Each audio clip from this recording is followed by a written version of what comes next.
mandeha dia mandeha ny resaka RGL ve pasteur Jean-Luc ve manao politika raha koa ny teny hoe ianao zany manana langagena mpanohitra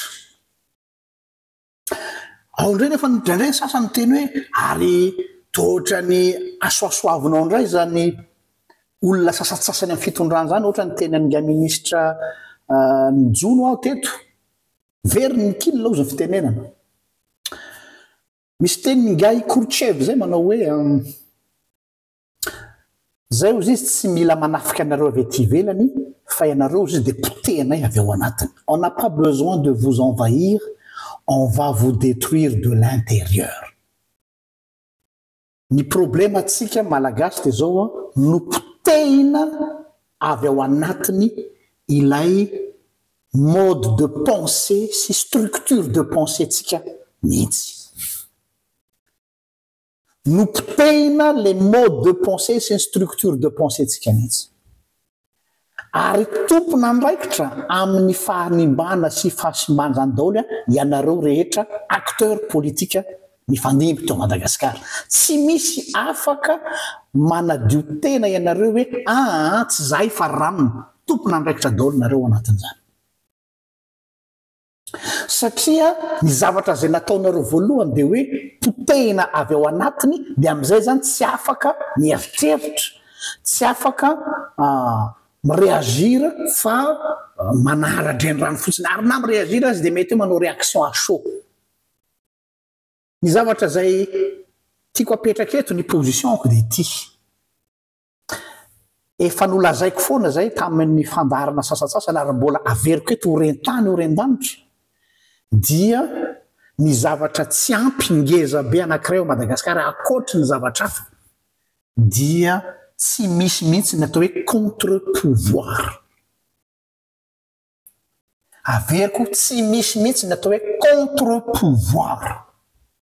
Za tsy miteny hoe contre le régime na hoe contre le pouvoir fa contre-pouvoir. Ilaina foana zany ny atao hoe équilibre eo anivon'ny firenena anankiray fisina atao hoe contre-pouvoir. Ny mpanohitra fa manana ny azy izy contre le pouvoir fa contre-pouvoir no tsy misy. Ary izay lalana fahatelo contre-pouvoir zay no ezahinay entina eto amin'ny sehatra zay afana miteny koa. Zany hoe d'un côté manao ny fitezana mpanahy zahay fa de l'autre côté kosa dia mametraka an'izay atao hoe contre-pouvoir zay. Satria io contre-pouvoir io tokony sehatra ny valaparan'ny société civile, ny fiangonana ary ny média kanefa indrisy iaraha mahita fa corrompu daholy. Corrompu daholy satria efa infiltré avy ao anatiny zay le hoe on n'a pas besoin de vous envahir mais de vous détruire de l'intérieur. Daholo le izy infiltré ny fiangonana, infiltré ny mpanao gazety, infiltré ny société civile. Ary zavatra hitatsika aza misy olona nanana langage mahafinaritra tsara mihitsy fony izy mbola société civile ay fitaovana fotsiny nataony iny hivarotany tena mba azahoany toerana rehefa avy eo any amin'ny institution rehefa avy eo. Donc zany zahay eto dia misengager ho amin'izay hoe contre-pouvoir izay.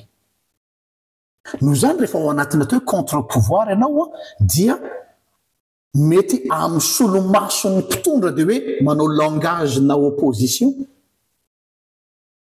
nefa tsy zany mihitsy fa milaza ny zavatra rehetra iny lazany hoe langage de bon sens, ny zavatra réalité ary mitondra analyse ny zavatra misy eo anivon'ny firenena.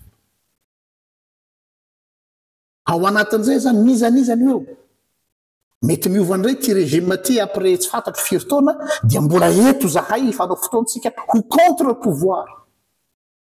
Ka dia fa ialahana tsina sahady amin'ireo olona zay mety ozy hoe mahafinaritra anay miainanao nefa rapitso lasa halanareo indray satria izay no tsy misy ho iaho.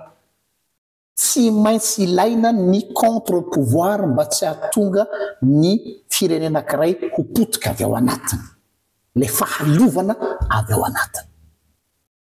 izay anisany ataotsika hoe antopisi anay koa eto mahatonga zany feo zany eny mety hoe feo miantsoantso any anefitra fotsiny ihany angamba fa tsy maninona fa andraikitra izay adidina izay ny manao an'izay contre pouvoir zay ary fa dia misaotra antsika rehetrarehetra manaraka ny eno mazava amintsika am'izay angambany hoe aiza marina ny position misy anay sametain'Andriamanitra tompoko